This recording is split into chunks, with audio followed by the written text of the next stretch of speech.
पुणे जिल्ह्यात अजित पवारांना धक्का। माजी आमदार बीडी अण्णा काळे यांचे नातू कपिल काळे यांचा शिंदेंच्या शिवसेनेत प्रवेश झालाय। पुणे जिल्ह्यातील आंबेगाव विधानसभा मतदारसंघात अजित पवारांच्या राष्ट्रवादी काँग्रेसला धक्का बसलाय।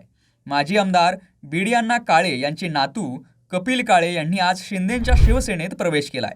याचा परिणाम जिल्हा परिषद पंचायत समिती निवडणुकीवर होणार असून आंबेगावमध्ये शिंदेंच्या शिवसेनेची ताकद वाढली आहे।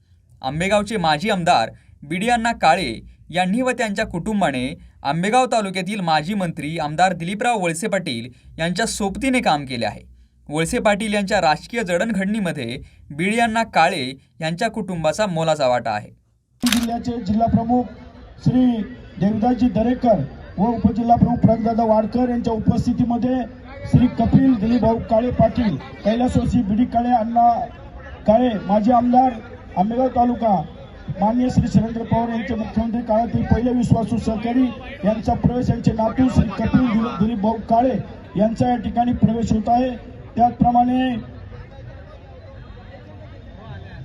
त्याचप्रमाणे या ठिकाणी सूर्यकांत काळे, गणेश काळे, विजय काळे, मुरलीधर काळे, अनिल काळे, सुशील काळे, मनोज काळे, संतोष भास्कर, गणेश घोलप, अक्षय राऊत, संदीप काळे, अमित काळे, नरेंद्र काळे, सुवान भास्कर, अमित वालकर, प्रसन्न शिंदे, उमेश काळे, प्रदीप नरसाळे, आनंद काळे अशा अनेक मान्यवरांचा या ठिकाणी प्रवेश होत आहे।